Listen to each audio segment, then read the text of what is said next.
A Justiça de São Paulo decidiu que aluguel de imóvel, especialmente, né, por aplicativo, tipo assim, Airbnb, não altera o caráter residencial do imóvel. O doutor Rodrigo Carpa está aqui conosco. Falei seu nome, Rodrigo? Carpati. Muito obrigado, Rodrigo. Obrigado aqui pela participação. Muito grato. Eu que agradeço. Rodrigo, tinha uma querela. Aliás, nós até trouxemos aqui, pelo menos uns 2 colegas seus, né? E falaram coisas diferentes. E aqui tem que falar coisas diferentes para o pessoal formar uma opinião. É o seguinte, quer dizer, então se eu tenho, suponho, um apartamento. Eu vou lá no Airbnb, vou dar o nome, e boto lá para alugar. Ele continua sendo um imóvel residencial? Então, existem outros aplicativos. O Airbnb é o mais famoso, é o mais famoso, conhecido. É verdade. Então, em tese, eu entendo que ele desvirtua, assim, a finalidade residencial daquele condomínio. Por quê? Porque locar aquele imóvel por dia, por diárias, ele tem uma conotação na lei de hospedagem. Hospedagem não é protegida pela lei de locações e tem uma finalidade comercial. Então, imagina você morando no seu prédio e as pessoas passam a entrar e sair de forma constante, como se estivessem dentro de um hotel. Você imagina 360 hóspedes dentro de uma unidade. Isso perturba e eu entendo que desvia a finalidade. Só que esse entendimento vem mudado, conforme você mencionou, esse entendimento do tribunal. Logicamente que é uma decisão isolada, mas ela passa, cada vez que a gente tem uma decisão, ela passa a ser reproduzida pela própria Câmara e por outras, para que exista uma equalização aí do entendimento.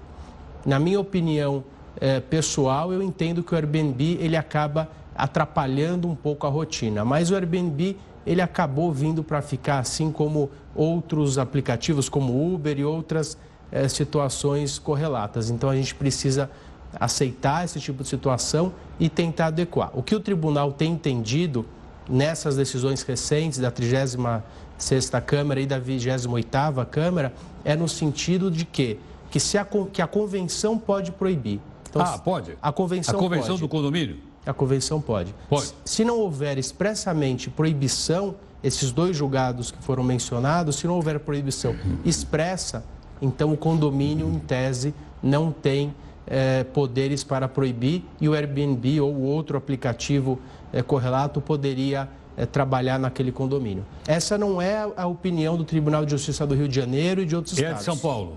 É de São Paulo, que costuma realmente se propagar, inovar e se propagar. Agora, Rodrigo, deixa eu te perguntar uma coisa. Suponha que não esteja na convenção do meu condomínio e eu quero colocar. Posso ou não?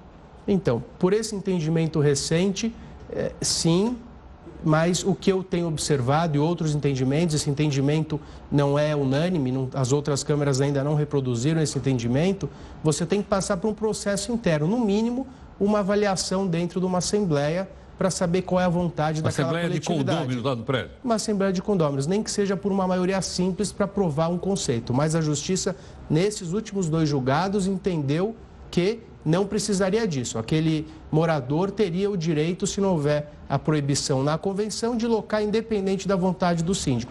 E se trouxer uma perturbação para aquela rotina, um hóspede barulhento, daí sim ele pode ser impedido ou ter qualquer tipo de restrição. Sim. Agora, a pessoa que aluga, ela também fica corresponsável pelo hóspede que ela colocou lá? Suponha que o cara resolveu dar uma festa de aniversário, Ana, às 10 da noite para ir até as 4 da madrugada, ninguém dormiu no condomínio. E aí?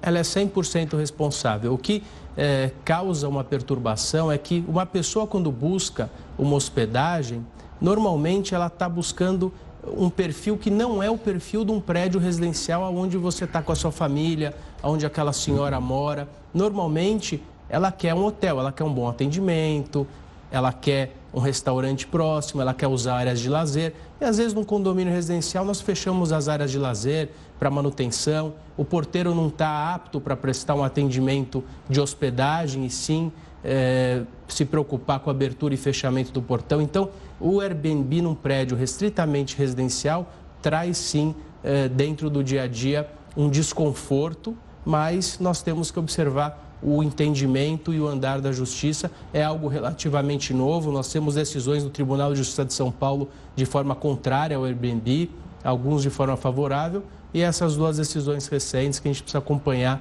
para ver que caminho que isso vai levar. Agora, Rodrigo, do lado de cá, os dois ganham. Ganha a pessoa que aluga, porque se vai pegar um hotel, o hotel é muito mais caro. E ganha o dono do apartamento que estava fechado e ele alugou. O dono do apartamento, ele ganha muito mais. Porque se ele for locar por 30 dias, ele tem um rendimento. Se ele locar por um aplicativo, ele chega a ganhar 2, 3 vezes mais. Tá. É como ele cobra no hotel. Você não vai cobrar, você cobra Ele cobra diária, né? Ele cobra diária. A questão é que serviços que ele acaba oferecendo, e se ele oferece, a gente vê alguns anúncios no site do Airbnb, como se fossem hotéis e não residenciais. Inclusive, esses estabelecimentos que estão descritos como hotéis, mesmo que não sejam, podem sofrer uma fiscalização municipal, porque para funcionar como hotel, você precisa de um registro específico e está numa zona restritamente comercial ou mista. E o imposto? Paga imposto ou não? O proprietário do imóvel tem que pagar imposto? Então, tem que declarar? Em tese, ele tem que declarar, é um rendimento, conforme a tabela do IR. Mas nós temos, infelizmente, ainda proprietários que locam o imóvel por mês e acabam não declarando. E o Airbnb é muito mais fácil de não declarar, porque é uma locaçãozinha menor. Dificilmente aquele que se hospedou 2, 3 dias vai declarar, mas sim, deve-se pagar o imposto. É devido qualquer rendimento auferido, ele precisa ser declarado. O site, no caso, o aplicativo, desculpa, o Airbnb, ele não comunica à Receita Federal que houve uma transação, não? Ele não sabe quanto pagou e quanto recebeu? Eu não tenho essa informação, eu entendo que não. Eu sei que no mundo inteiro o Airbnb tem sofrido restrições, inclusive leis municipais que acabam impedindo o funcionamento dele. Inclusive no Rio de Janeiro tem um decreto ali que diz que acima de 30 dias não se conota hospedagem. Então, a pessoa poderia fazer o Airbnb ou uso de aplicativo para até 30 dias, a partir de 30 dias. Menos disso, conota hospedagem, ele não poderia, num prédio residencial, ter o Airbnb. Rodrigo, obrigado pela gentileza. Eu que agradeço. Muito grato, muito obrigado. Bom, o advogado aqui, doutor Rodrigo Carpati, conversando conosco, está aí, portanto, uma explicação bastante clara, né? Porque, obviamente, como ele falou, entre outras coisas, não dá para voltar para trás, isso aí veio para ficar. Então, ou ajeita de uma forma, ou ajeita de outra, mas veio para ficar. É que nem o aplicativo de carro, né? O Uber 99 e tal, veio para ficar. Tá certo? Faz parte da 4ª Revolução Industrial. Meu Deus, 4ª Revolução Industrial? Eu pensei que a gente estivesse ainda na primeira. Não, estamos na 4ª. Faz parte. Aliás, essa multiplataforma que nós temos aqui faz parte da 4ª Revolução Industrial. Um dia eu falo sobre... Quer dizer, vou falar, não vou encher. Vamos rapidamente, então, aqui para a nossa terceira live.